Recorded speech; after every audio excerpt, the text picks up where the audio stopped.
Hello friends, welcome back to my channel earth mom Dehradun और मैं हूं ज्योति। वेलकम करती हूं आप सबका अपने चैनल में। जो चैनल में न्यू है प्लीज चैनल को सब्सक्राइब कर दीजिए, साथ ही बेल आइकन जरूर हिट कर दीजिए ताकि मेरे आने वाली हर न्यू अपडेट का नोटिफिकेशन आपको सबसे पहले मिल जाए। तो without further delay let's get start the video. So दोस्तों, आज जो है मैं इतनी सैड हूं कि मैं क्या बताऊं। देखो मेरी शक्ल से लग रहा है आपको, आज मैं बहुत सैड हूं। मुझे इतना बुरा लग रहा है कि मतलब दिखाती हूँ। आज मेरे साथ पता है कौन है? आज मेरे साथ मैं आप सबको मिलवाऊंगी घायल मलिक से, पायल जी से। आज वो मेरे साथ ही आई हैं। मैंने सोचा जब वो मेरे साथ आई हैं, बैठी हैं, तो चलिए मैं आप सबसे भी उनको मिलवा देती हूँ। मिलना चाहते हैं आप सब उनसे? ठीक है, बस 1 मिनट मैम प्लीज। ठीक है मैम। तो दोस्तों, ये आ गई हैं हमारी घायल मलिक जी। कैसी लगी आप सबको? Hello friends.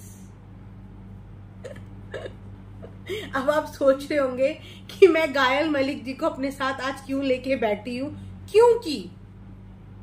क्योंकि लोगों को ये जो घायल मलिक जी है ना, बिल्कुल गाय की तरह सीधी साधी भोली भाली लगती हैं। उन्हें ये नहीं पता कि ये जो घायल मलिक है ना, ये लाद भी मारती हैं।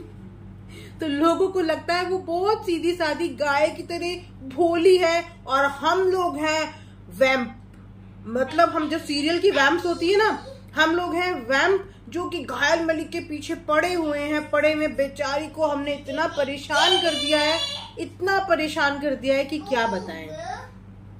हाँ, साइड हो। तो अब आप लोग सोच रहे होंगे कि मैंने इतना प्यारा इंट्रोडक्शन घायल मलिक जी का आप सबको क्यों दिया, तो बताती हूँ। बस 1 मिनट रुकिए। हाँ, तो मैं आपको बताती हूँ। मेरे पास एक इतनी प्यारा मैसेज आया है, इतना प्यारा मैसेज कि मैंने सोचा आप सबके साथ तो शेयर करना बनता ही है और आप लोगों को सुन के इतना मजा आएगा, आप लोग बैठ के ना हंसेंगे। तो मैंने सोचा चलो आज थोड़ी सी कॉमेडी भी हो जाए और आप लोगों को थोड़ा सा एंटरटेन भी कर लें, क्योंकि लोगों को मलिक फैमिली का एंटरटेनमेंट बहुत अच्छा लगता है। हम क्या एंटरटेनर नहीं है?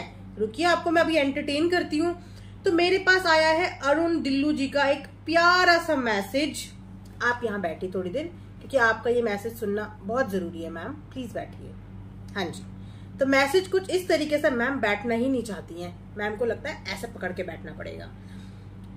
तो अरुण दिल्लू जी कहते हैं, आपको कोई हक नहीं है मैम मलिक फैमिली के बारे में बोलने का।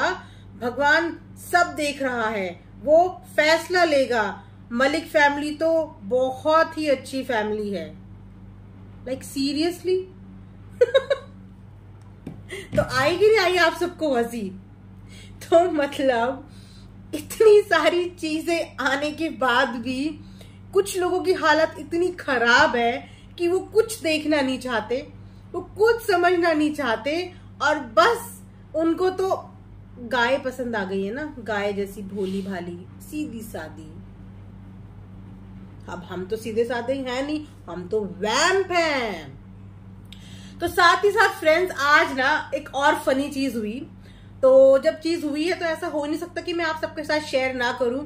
तो फनी चीज ये हुई, तो मैं आज ऐसे ही गूगल में सर्च कर रही थी। मैंने कहा जरा सर्च करा जाए घायल मलिक के बारे में। तो जब मैंने घायल मलिक के बारे में फ्रेंड्स सर्च करा ना, तो आप सुनिए कि मुझे क्या दिखा। मैं आपको दिखाती हूँ, 1 मिनट।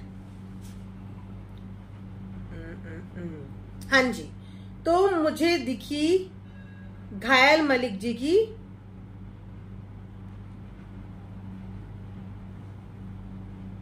मैं यहाँ पे स्क्रीनशॉट लगा दूंगी, बायोग्राफी जो कि विकिपीडिया में लिखी हुई है। तो जब मैंने ये पढ़ी ना, मेरे को अपनी हंसी रुकी ही नहीं, क्योंकि इसमें इतना झूठ लिखा है ना कि उसे पढ़ते पढ़ते मेरे को हंसी आ रही थी। तो मैं आपको सुनाती हूँ कि इसमें क्या लिखा है।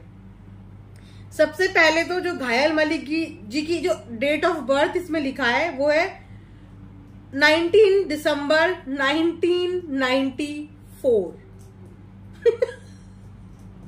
उसके बाद मैडम जी की बर्थ प्लेस है Delhi, India. Wow, Delhi, home town है इनका चंडीगढ़। थैंक गॉड नेशनैलिटी इनकी इंडियन है। और उसके बाद जिस चीज पे मुझे सबसे ज्यादा हंसी आई वो थी, इसमें लिखा है कॉलेज क्वालिफिकेशन। तो पता है मैडम जी ने क्या लिखा है? Delhi university qualification, higher qualification BCom. बस इससे ज्यादा मैं और बर्दाश्त नहीं कर सकती थी, तो मैंने ना उसे उसी समय पे क्रॉस कर दिया।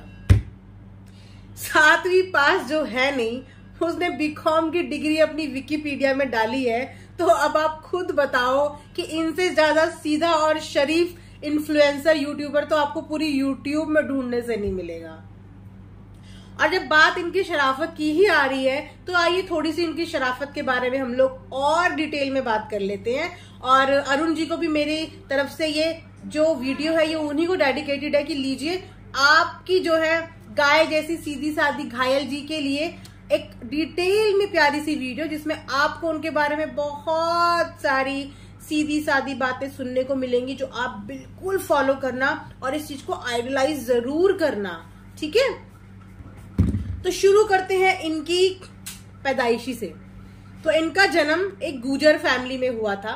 ये एक गुजर फैमिली में जन्मी थी, जहां से ये पढ़ना लिखना तो इन्हें था नहीं। बचपन से इनके शौक जो थे वो तफरी वाले थे, तो इसीलिए अपने घर से ये बहुत ही जल्दी निकल के दिल्ली आ गई। डांसिंग तो आप इनकी देखते ही हो, नाचने का इन्हें शौक था, लेकिन नाचना भी एक कला होती है और नाचना भी एक प्रोफेशन होता है अगर आप उसको प्रोफेशनल तरीके से करो। लेकिन नहीं, इन मैडम जी को वैसा वाला नाच थोड़ी करना था, इनको तो वैसे वाला नाच करना था। तो मैडम जी क्लब में जाके नाच नाच के और नचा नचा के, सॉरी नाच नाच के नहीं, लोगों को नचा नचा के पैसे बनाने लगी। तो जिस तरीके से शराबी को एक शराबी मिल जाता है, उसी तरह इन मैडम जी को भी अपने साथ का एक नौजवान हट्टा कट्टा, फिलहाल तो बुढ़ा हो गया है, और उस समय का हट्टा कट्टा मिल गया सूरज। दोनों का अफेयर चालू हो गया वहां से, और दोनों मिलके खूब ज्यादा लूटपाट करने लगे, लोगों को ठगना, लोगों को लूटना, कैसे पैसे ऐंठने हैं, कैसे कमाने। दोनों ने मिलके बहुत धमाल मचाया है दिल्ली एनसीआर में। तो उसी धमाल में जब इनकी नजर पड़ती है नाफरमान मलिक पे, टावर वाला बहुत पैसे बना रहा है। तो जब इनकी नजर पड़ती है नाफरमान मलिक पे कि भैया ये टावर वाला तो हमसे भी ज्यादा, अगर हम 2 नंबरी हैं तो ये 4 नंबरी है, तो लगता है इससे हाथ मिलाना पड़ेगा। तो टावर वाले साहब जी से हाथ मिलाते मिलाते कब इनका टाका उससे मिल गया, ये बेचारे सूरज को पता ही नहीं चला और उसको कर दिया साइड। तो फिर चलती है इनकी लव स्टोरी। लव स्टोरी भी ऐसी चलती है कि लिव इन में रहते रहते 7-8 साल हो गए हैं, और फुल सपोर्ट नाफरमान मलिक के हर जितने भी तिहाड़ से लेकर किडनैपिंग से लेकर कोई भी केस आप ले लो, उसमें इन मैडम जी का 50% का रोल रहा। एक बोलते ना, कामयाब आदमी के पीछे एक औरत का हाथ होता है, और औरतों का हाथ हो ना हो, पर नाफरमान मलिक की कामयाबी के पीछे तो इन मैडम का हाथ बिल्कुल था। वो भी एक नहीं, 4-4 हाथ थे। 2 हाथ इनके, 2 हाथ इनके सूरज भैया के, अब तो भैया है ना, सूरज भैया के भी हाथ। तो जिसके पीछे 4 हाथ है, तो जाहिर सी बात है ना, वो तो 4 नंबर ही करेगा, 2 नंबर ही नहीं, डबल करेगा। तो वहां से इनका जो है सीधा साधा करियर शुरू होता है, और वो करियर शुरू होते होते जो है इनका पहुंच जाता है ऐसे मुकाम पे जहां पे नाफरमान मलिक जी को हो जाता है एक दूसरी लड़की से प्यार। खैर, लड़कियों का आना जाना तो इनके रूम में पहले से ही था, लेकिन वो सिर्फ आना जाना था। लेकिन जब नाफरमान मलिक ने ऐलान कर दिया कि नहीं, मैं तो अब शादी करने वाला हूं, क्योंकि घायल से तो शादी हुई नहीं थी, इस पर घायल को आ गया गुस्सा। ऐसे कैसे, मैं इतने साल से लिव इन में रह रही हूँ, बच्चा भी मेरा पैदा हो गया, मेरे से शादी करने को राजी नहीं है, इसको तो किसी और को लाना है। तो जी बगावत पे आ गई घायल मलिक जी। घायल मलिक बगावत में वहां से भाग के सीधा पहुंची अपने पापा के घर, रोती रोती हाथ जोड़ती हुई। अब बाप तो बाप ठहरा, बच्चे कुछ भी करें, माँ बाप तो बेचारे माफ करने के अलावा उनके पास कोई ऑप्शन रह नहीं जाता। पिताजी ने बेचारी रोती बिलखती को गले से लगा लिया कि आजा बेटा। एक दिन बीता, 2 दिन बीते, 1 हफ्ते बीता, लेकिन जिसको ऐशो आराम की आदत पड़ गई हो, जिसको नोट कमाने की आदत पड़ गई हो और जिसको फिरने की आदत पड़ गई हो, वो कभी भी घर की 4 दीवारी में रह सकती है? सवाल ही पैदा नहीं होता। तो मैडम जी वहां से निकल के सीधा चली गई अहमदाबाद। और अहमदाबाद में इन्होंने क्या किया क्या नहीं किया वो आप मेरी पीछे की एक वीडियो है, उसमें आप इनके अहमदाबाद वाले कारनामे जो है रितिका की जुबानी सुन चुके होंगे। जिन्होंने नहीं सुना वो जरूर सुन लेना कि अहमदाबाद में इन्होंने क्या गुल खिलाए।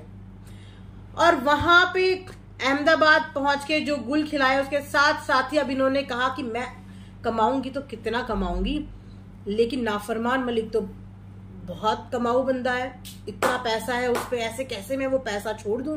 उस पैसा में तो 50% भागीदारी मेरी भी है। अब इसने सोचा कि ऐसे तो नाफरमान मलिक इसकी बात सुन नहीं रहा था, तो इसने नाफरमान मलिक को किया करना ब्लैकमेल। सीधा गई थाने में, करवा दी उसके खिलाफ रिपोर्ट।